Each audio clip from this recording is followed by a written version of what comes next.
I had paid for the entire party. Every single dollar. The balloon arch that spelled out "Happy 50th Birthday Mom," $200. The catered Italian food she specifically requested, $800. The champagne tower, $350. The custom cake from that fancy bakery downtown, $400. The venue rental at the country club, $1,200. Even the dress she wore, the cream-colored one with the beaded neckline that she'd pointed out in the store window 3 weeks earlier, $425. I remember standing there in the corner of the ballroom, watching her laugh with her friends, watching her pose for photos with relatives I barely recognized anymore, and thinking about the number that had been draining from my checking account for the past month. $3,200. That was more than I'd spent on myself in the entire past year. But she was my mother, and I loved her. And I thought, I really genuinely thought that maybe this would be the thing that finally made her see me.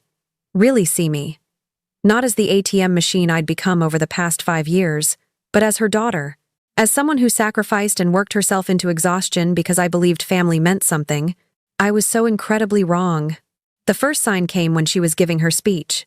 My Aunt Rachel had handed her the microphone, and Mom dabbed at her eyes with a tissue, that practiced gesture she'd perfected over the years.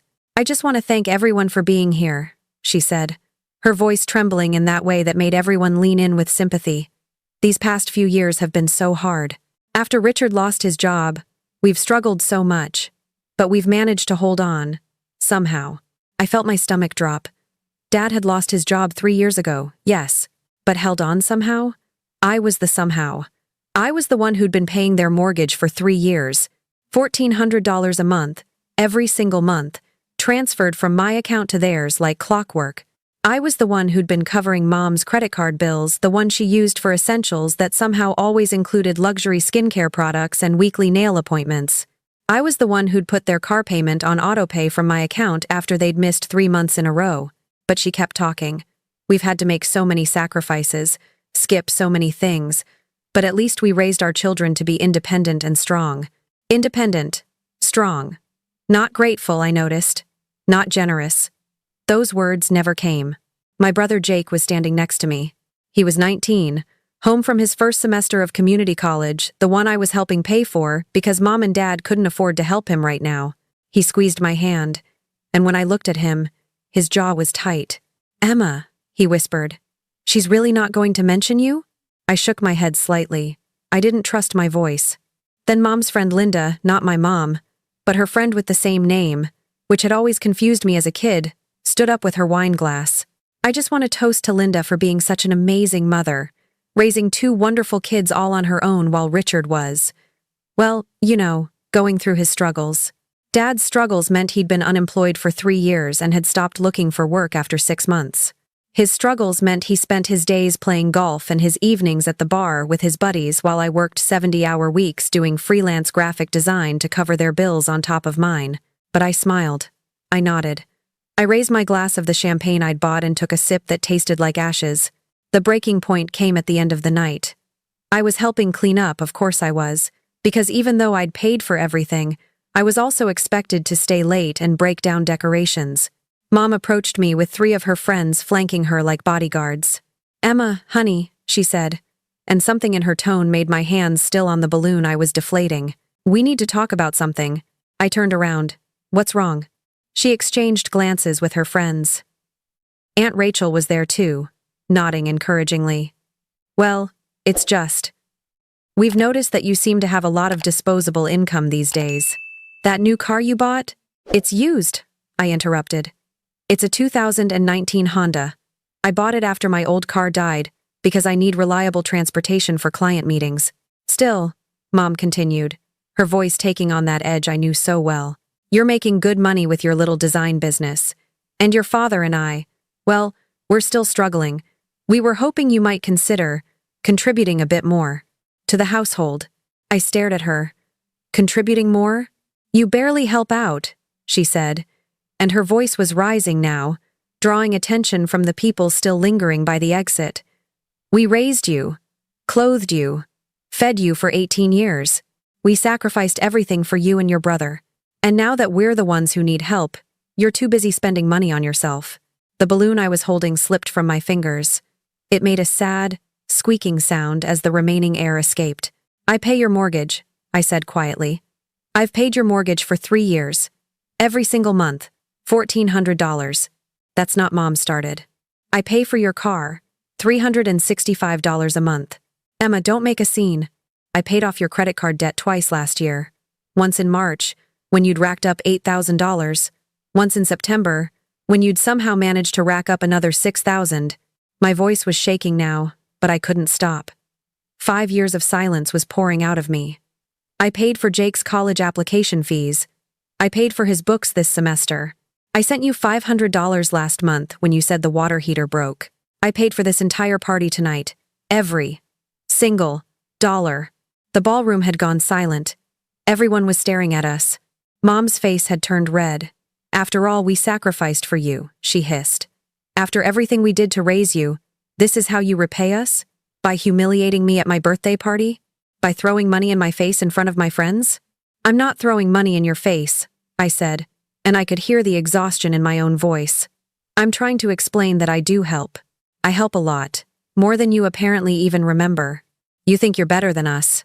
Dad's voice came from behind me. I turned to see him standing there with his arms crossed. That's what this is about. You got your little business, you're making your little money, and suddenly we're not good enough for you anymore. Something inside me cracked. Not broke, I think it had been broken for a while, but cracked open, finally letting me see the truth that had been festering underneath all those years of trying to be good enough, helpful enough, daughter enough. I'm done, I heard myself say. The words felt strange in my mouth, like a foreign language I'd just learned to speak. I'm done with this. Don't you dare walk away from me, Mom said, her voice sharp. But I was already walking. I grabbed my purse from the coat check. I didn't look back at the decorations I'd paid for, the half-eaten cake I'd ordered, the balloons spelling out a birthday wish for someone who couldn't even say thank you. Jake caught up with me in the parking lot. Emma, wait. I was fumbling with my car keys, my hands shaking so badly I dropped them twice. I can't, Jake. I can't do this anymore. I know, he said, and when I looked at him, there were tears streaming down his face. I know. I've watched them do this to you for years. Emma, they're wrong. You know that, right? They're completely wrong. I didn't know that. Not yet. Not fully. But I nodded anyway. Where are you going to go? He asked. My boyfriend's place, I said. Michael lived about 30 minutes away in the city. We'd been together for 8 months, and he'd been the one who'd first pointed out how much I was giving to my parents. How little they gave back. I'll figure it out from there. Can I call you tomorrow? Of course. I hugged him tight. Jake, I'm not leaving you, I'm just leaving them. He nodded against my shoulder. I know. I know. I drove to Michael's apartment in a daze. He took one look at my face when he opened the door and pulled me inside without asking questions. I told him everything while we sat on his couch, my words tumbling over each other in a rush to finally be spoken out loud. He listened, his arm around my shoulders, not interrupting even once. When I finished, he was quiet for a long moment. Then he said, "What do you want to do?" "I don't know," I admitted. "I don't know anything anymore." "Do you want to keep supporting them?" The question was so simple, so direct, and the answer rose up in me like a tide that had been held back too long. "No," I whispered. "I don't. I really, really don't." "Then don't," Michael said gently. "Emma, you don't owe them your entire life. You've given them so much already, more than they had any right to ask for." I nodded slowly. Then I pulled out my phone.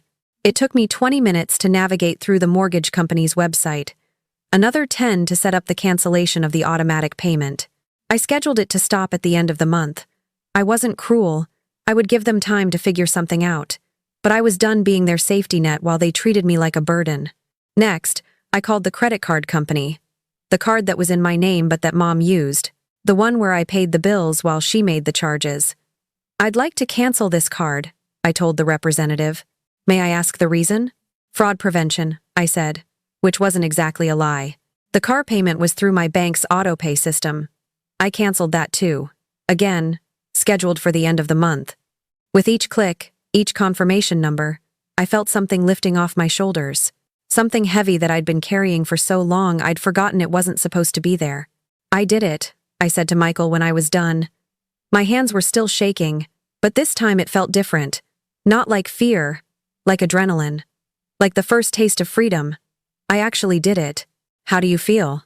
Terrified, I admitted. And, good. Really, really good. Is that wrong?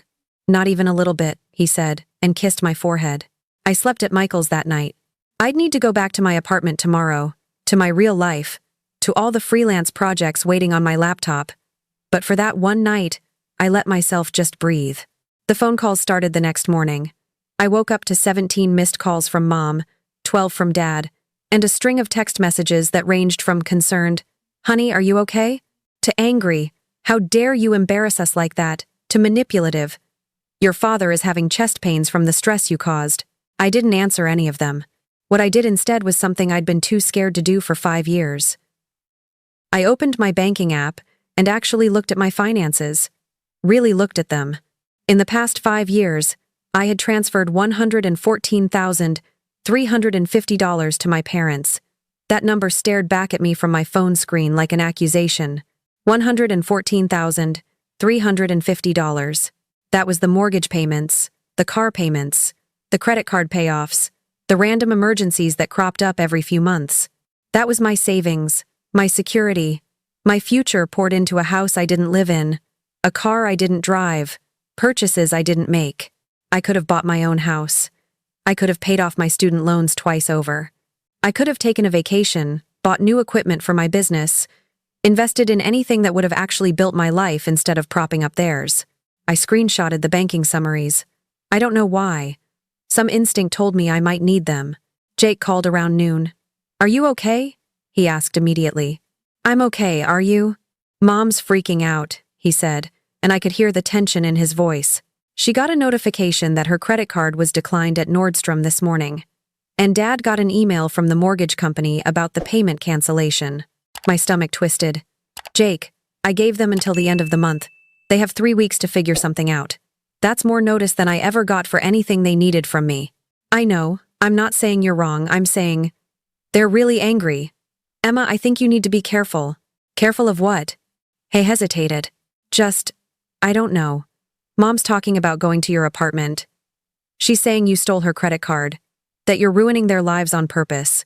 I didn't steal anything. That card was in my name. I was just stupid enough to let her use it. I know. But she's really spinning this. She's telling everyone who'll listen that you had a breakdown at her birthday party and now you're taking revenge by trying to destroy them financially. I closed my eyes. Of course she was. That was her specialty, rewriting history, until she was the victim and everyone else was the villain. "Can you do me a favor?" I asked. "Can you stay away from the house for a few days? Stay with a friend or something? I don't want you caught in the middle of this." "I'm already in the middle of it," he said quietly. "But yeah, I can stay with Marcus for a while."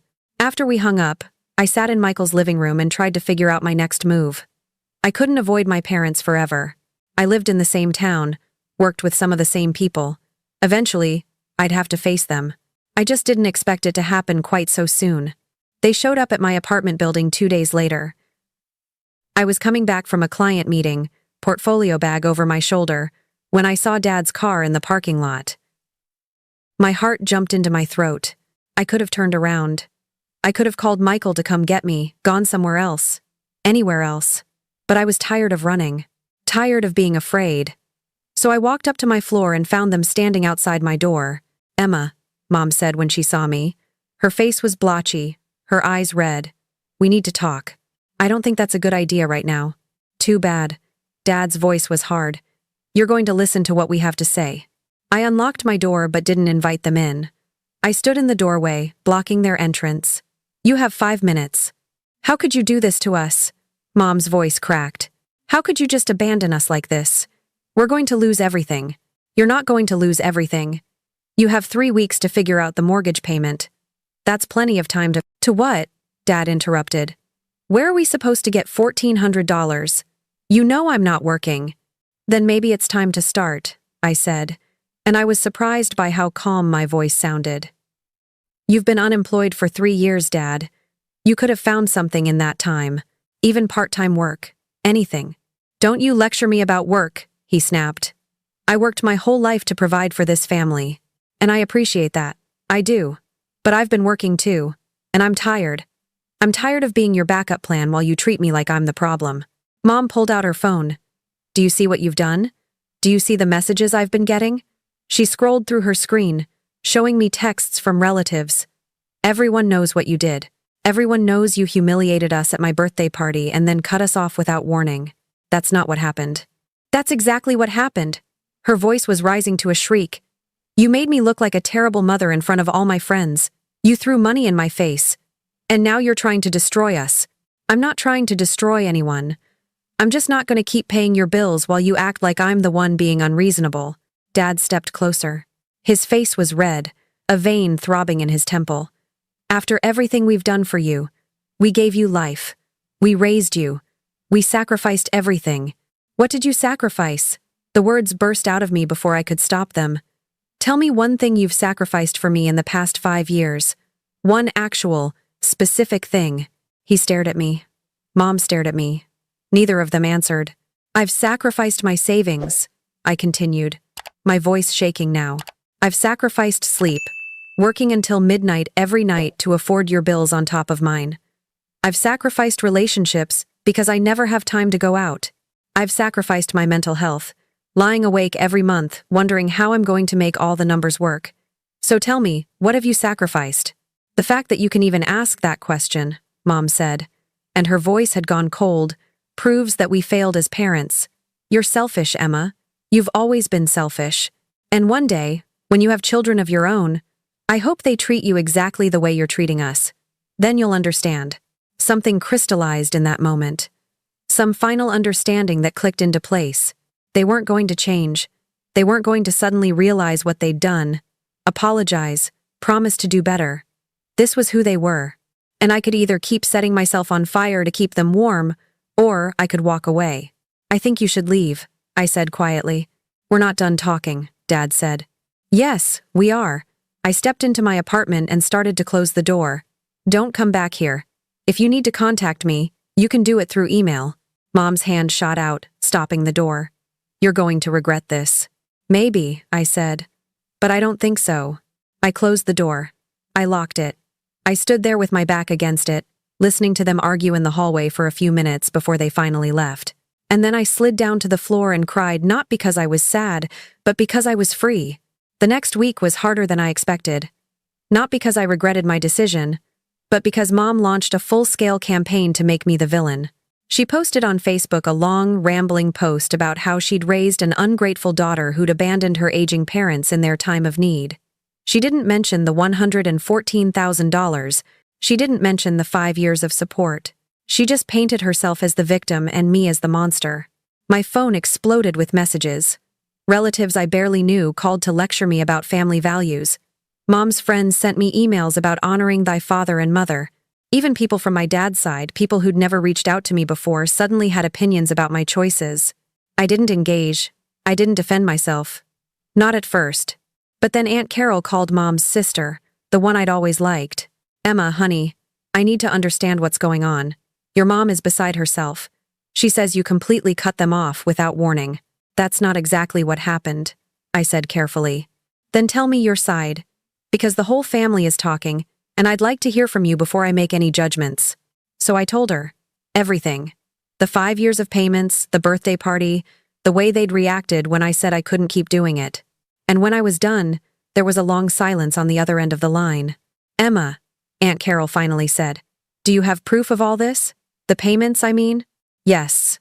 Bank statements going back 5 years. Would you be willing to show them to me? Something in her tone made me trust her. Yes. We met at a coffee shop the next day. I brought printouts of everything, every transfer, every credit card payment, every emergency charge that I'd covered. Aunt Carol put on her reading glasses and went through them methodically, her lips pressed into a thin line. When she looked up, there were tears in her eyes. Emma, I had no idea. Your mother never said anything about you helping them. She always made it sound like they were barely scraping by on their own. They are barely scraping by, I said. Because Dad hasn't worked in 3 years and Mom spends money faster than I can make it. But that's not my responsibility to fix anymore. No, she agreed. It's not. And what she's doing right now, trying to turn the family against you, it's cruel. It's manipulative. And it's exactly the kind of thing my sister does when she doesn't get her way. That evening, Aunt Carol posted her own message on Facebook. It was diplomatic but clear. She'd spoken to both sides, she'd seen documentation, and everyone should refrain from judgment until they knew the full story. Several of my cousins commented asking questions, and when enough people started asking, I made my own post. I didn't want to. It felt like airing dirty laundry, like stooping to their level. But Michael convinced me that silence was just letting Mom's narrative win. So I sat down and wrote out the truth. I posted the bank statements. I explained the 5 years of support. I talked about the birthday party and what had actually been said. And I ended with this. I love my parents, but I can't keep sacrificing my own financial stability to enable their choices. I gave them 3 weeks' notice on all payments. I've offered to help them create a budget and find resources. They've refused. At this point, I have to focus on my own life and my own future. I hope everyone can understand that boundaries aren't the same as abandonment. The comments section was intense. Some people supported me. Others still thought I was wrong. But at least now, both sides of the story were out there. The real surprise came from the relatives who messaged me privately. My cousin Jennifer. Emma, I had no idea you were helping them.